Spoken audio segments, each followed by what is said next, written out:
What is going on, YouTube? This is Gavin, 21202, aka Gavin Landy, here with just disgust, absolute disgust. I read this article that I'm going to read out to you guys.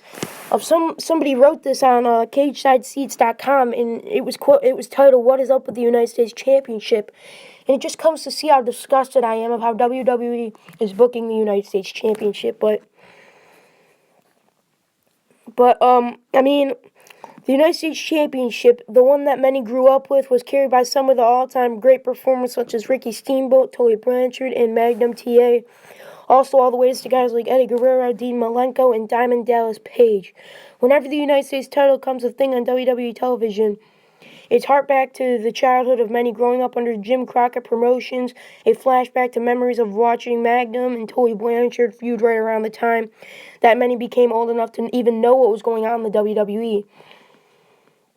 But many think of Lex Luger's reign in 1989, and many people do so unironically. But getting into all that, the championship dates itself way back to 1975, where Johnny Weaver did the favors of Harley Race in Tallahassee, and it made many ups and downs. In the recent years of WWE Ration has been the best known for evaluating virtually no one.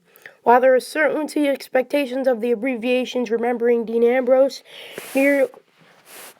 nearly year-long title reign back in 2013 to 2014. Neither does he. He barely ever defended it, which is not his fault. WWE never gave him the chance to defend it. But even when it was on the line, the matches were relatively meaningless. And when he finally lost it to Sheamus in the 20-man over-the-top battle royal on the May 5th edition of 2014 edition of Monday Night Raw. It's like there are many years, but the sheer uselessness of the United States Championship wouldn't even scratch the surface of many people's brains. But it was before April of 2015 of John Cena's Open Challenge became the biggest reason to tune into WWE television. It wasn't the World Heavyweight Championship. It wasn't the Intercontinental Championship. It wasn't the Tag Team Championship. It wasn't the Women's Championship. It was the United States Championship that was the reason to tune in to Monday Night Raw. Because it was more of a draw. It was more of a draw than the WWE World Heavyweight Championship, and when Cena engaged in formulaic but soundingly structured matches that the manipulable fans finished, and he was given the freedom to do things in spots that many on the roster couldn't even consider doing. Whereas WrestleMania was the stage for all, Raw became the stage for John Cena and his dance partner. But the title mattered, and for the first time in ages, it became the fan phenomenon.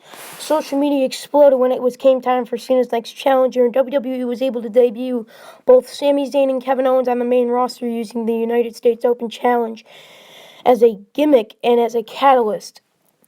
But the company also chose to use platforms to surprise the wrestling fans with the return of Alberto Del Rio, who won the championship in late October, and since then, it's largely been looked back into oblivion. None of this is the fault of the talent, and they've wanted to defend it. WWE just couldn't let them, and it was legitimately when the honeymoon appears to the short-lived Kalisto, now a two-time United States Championship, and has held the title for over 3 months. In the last 3 major WWE events, the defenses have been taken during the pay-per-view pre-show, not on the main card, in case of Fastlane, which was still one of the best matches of the night in the 2 out of 3 falls with Alberto Del Rio. It was absolutely great. And now, in my opinion, guys such as Alberto Del Rio and Ryback and Kalisto, they could elevate the United States Championship. I mean, nowhere as much as near as John Cena's Open Challenge did, but they could do that. But it's just the way WWE's been booking the United States Championship as of late. So the question becomes, why all of a sudden does WWE appear so indifferent to the United States title less than 1 year after one of its biggest boom periods since WCW was on top? By no means is this any kind of conspiracy theory, but many people have the recurring thought that it could be certainly false, and it would at least make some sense of the logics of the proceedings instead of making meaningless matches, but it relies on one basic assumption. John Cena's 2015 United States Open Challenge was excellent, and Roman Reigns, just ask him, is the guy, and I said that with quotes. Keeping the respective leaders of the Sea Nation and the Roman Empire at a safe distance from one another until the right moment presents itself for the paramount for WWE. As Vince McMahon knows, there is still money in the past, especially as it relates to helping solidify the future. So how does John Cena walk back into our lives on the Memorial Day and not immediately call his shots and go after Reigns, who is likely to retain the WWE World Heavyweight Championship against AJ Styles? WWE's plan would be to have the United States Championship. I personally think he could do it better with the Intercontinental Championship, but the Intercontinental Championship's not struggling as much, so I can understand why they would do this with the United States Championship. And the answer to how WWE brings John Cena back into our lives is the John Cena 2016 United States Open Challenge. If Cena returns, Ryback, who is expected to defeat Kalisto at Payback or at some point in the next few weeks, is face-to-face or have a backstage encounter that results in a misunderstanding. The big guy can be fonder of Cena's reemergence in the process of the strategy of they've had history in the past for the WWE World Heavyweight Championship. But separate Roman Reigns and John Cena for several months, which is the ideal, perhaps a match at WrestleMania 33. Even if it's not, that's what we all know, that Cena's angle will happen sooner rather than later, and WWE will want to be the final coronation for the head honcho of the company's new era. But here's where another tinfoil might come in. There's another bonus for Cena becoming the United States champion rather quickly once he rejoins the active roster. The title has become such an afterthought, such an immediate shrug. It will take 24 hours for as a champ to John Cena to prove the drawing of a superstar's legacy after regaining the gold. All he has to do is walk out on the following night's Raw or the big television show and announce the United States Open Challenge. The expectations and interest levels surrounding the United States Championship are dangerously low, but it would be brought up if Cena came back with the United States Open Challenge. But the world instantaneously shot through the roof the moment Cena's hand got raised. And in this time, he did not bury anybody. He helped raise superstars. He helped raise the bar, and every time he was in the ring with someone for the United States Open Challenge, it was all upstars, and they gave him a run for his money each and every time. One thing to keep in mind about the titles of pro wrestling is that the titles often make the performer, but sometimes the performer can make the title. And in John Cena's motto, the championship does not make the man makes the championship. But sometimes as a performer, in the case of John Cena's United States Open Challenge, John Cena made it important to think as of the direction of this time around. He would exactly do the same thing for the audience as they will eat it up and the opportunity to enjoy TV again with WWE, a long string of great TV matches. Consider the potential pairings once again with AJ Styles, Sami Zayn, Dean Ambrose, Carl Anderson, Finn Balor, Samoa Joe, Cesaro, Chris Jericho, Dean Ambrose, and well, you get it. I mean, this list includes a ridiculously long and can include any numbers of other guys, and we don't think I'm not pondering a Shinsuke Nakamura main roster debut against John Cena. Younger talents such as Apollo Crews or Baron Corbin could get a rub just working with him, and the both could also learn from the future WWE Hall of Famer. And Neville had the best United States Open Challenge match and was a standout last year with Cena and had his way from return from injury. He could recap the benefits for a second time. And sure, some of the possible names are retrends, but they are on the top shelf. Rematches, no bouts, but fans wouldn't embrace. WWE can feel free to drop that Seth Rollins John Cena bout on us one more time, as well, as it was very, very good. Probably one of the best of WWE's 2015 time. And as we all know, absent makes the heart grow fonder. And what is some of us might not always realize, however, it can be true for us. Everything, not just people, movie and video games franchises are definitely rebooted.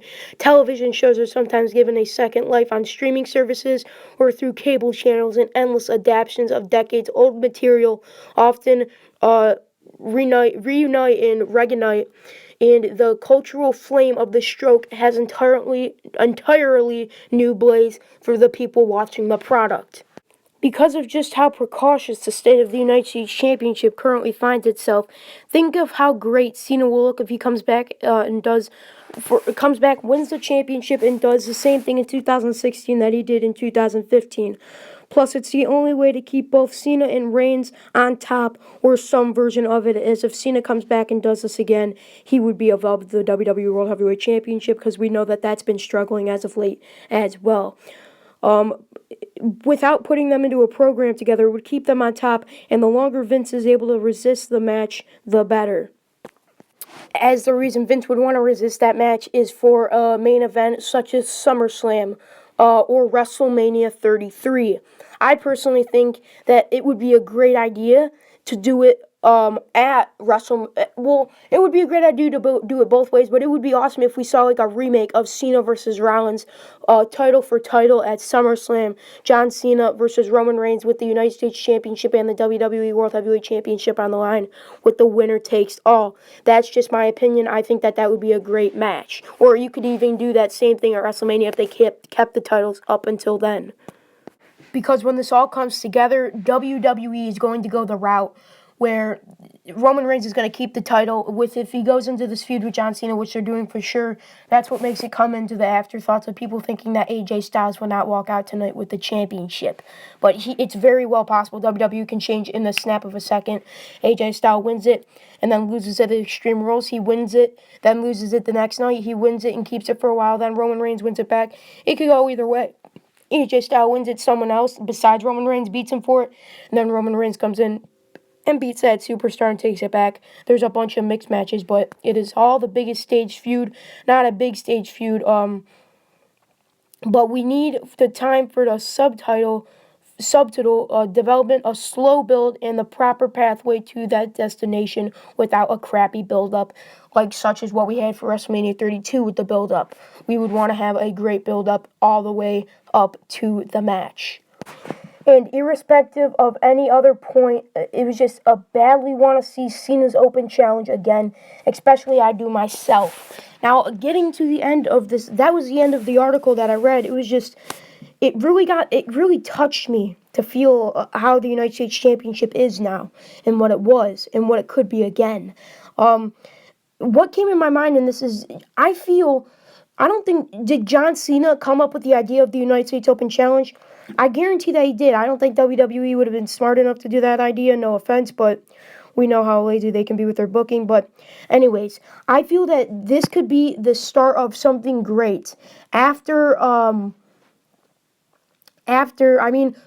speaking of the United States Championship now, Kalisto and Ryback haven't even been on Raw or SmackDown in the past, maybe month. So they've only been on Main Event Superstars. I watch every single show, reruns of it a million times. And some people don't watch Superstars or Main Event because they're not the top show. But, so you got to let people know what's going on between the two. You can't just make a match, have no build up to it. So, really going all into this, I really hope you guys enjoyed this article, and I'll be bringing all those news, rumors, headlines, and updates on the United States Championship, WWE Payback as we get closer to it. But in order for me to do this, I need you to like this video, favorite this video, share this on every social media platform that's humanly possible, and definitely subscribe. Thanks, guys. Love you all.